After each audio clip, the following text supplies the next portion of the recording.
We're back to doing a Rebels Manifesto. We're in chapter 6, smartphones and social media.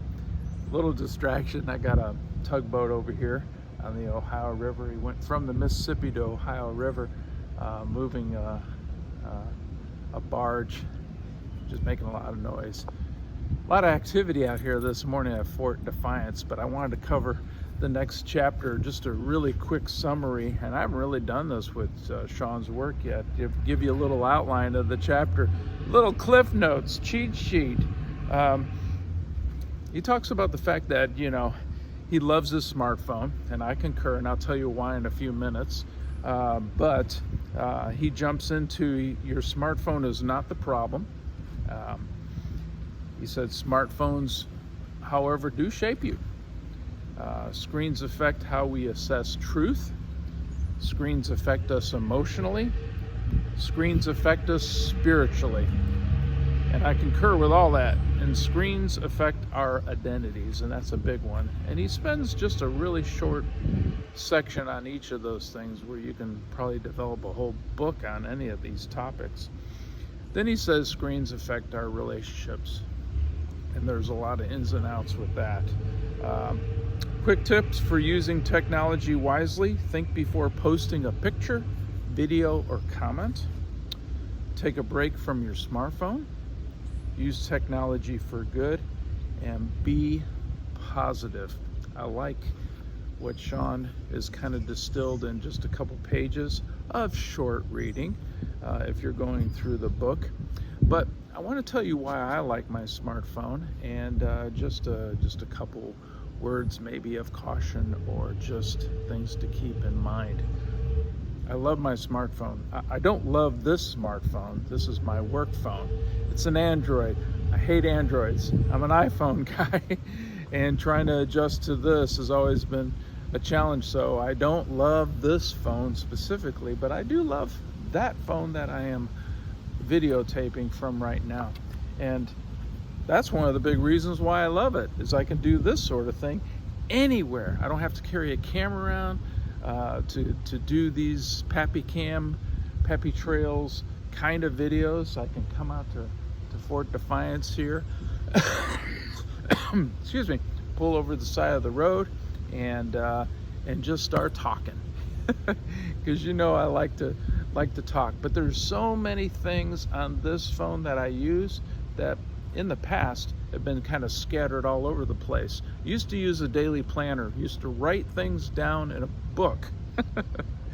Yeah, people call that journaling, but I did that with the calendar just to kind of keep up with what was going on in my life. Now it's here. Got a notes section that sometimes if something hits me or if I hear a quote, I'll put it there. It's starting to pile up in there, and I need to kind of go through some of those things. There's a reminder section of things that Granny gives me to do. Try to use that section to remember those things that she tells me. Try to put it in there right away. Haven't been real good with that here lately, but it's there.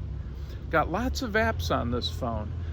There's a Christian audio app. There's an Audible app. There's a Kindle app. There's a lot of different things right around books, and I love books. Books are on this phone. Audio books are on this phone. I love it. You can go to YouTube and you can talk about books, so there's a good thing there. I love social media as far as YouTube and Facebook. Don't do anything else because it's easy to kind of get lost in all that world. Love the iPhone.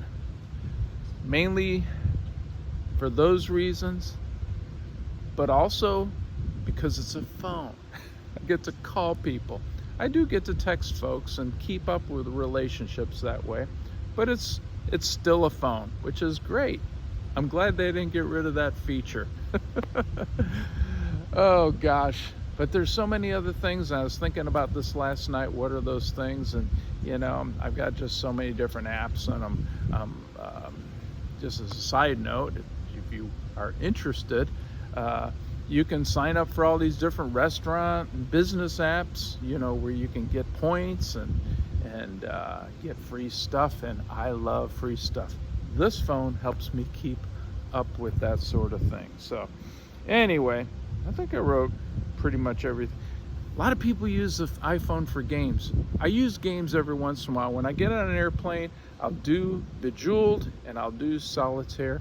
Or if I'm waiting for an extended period of time in a waiting room, I'll break out games like that. But other than that, I'm not pretty much not a game kind of guy. Use this also as a calculator. Get my weather. Got my contacts in here. Maps. Oh, how did I forget? Music. I have access to tons of music. I do love my iPhone. I do agree with Sean that it is a wonderful, wonderful device. But just like any technology, it's just like anything in this world, it can have aspects, and I think even more so for the phone and social media, aspects of this thing called opening Pandora's box. You should look it up. There's a few good videos. There's one little cartoon video that kind of describes what happened with all that, and I'm gonna butcher all that mythology kind of stuff, but the fact of the matter is when Pandora opened that box, there was things in it that another god had put that were supposed to be held in there, and those evil things were unleashed on the world. Pandora's box is kind of like the iPhone. Things have been unleashed on the world. There's no way to put it back, and Pandora found out that she could not do that. She could not put them back.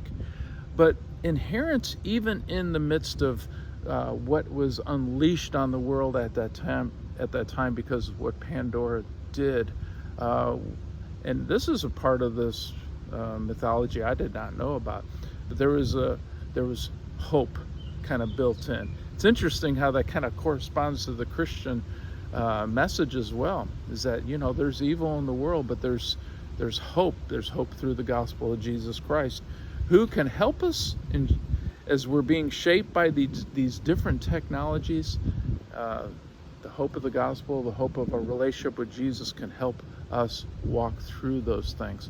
I think with the mythology part in regard to hope is, I haven't really read a whole lot about what that looked like, but even with the evil that was unleashed by Pandora, somehow hope was integrated into that, and I cannot remember the whole story about that, but it's there, so look up the video. Anyway, there's chapter 6 of A Rebel's Manifesto by Sean McDowell, and I just encourage you to continue reading along and following these videos as we go through it chapter by chapter. Have a good day. Bye.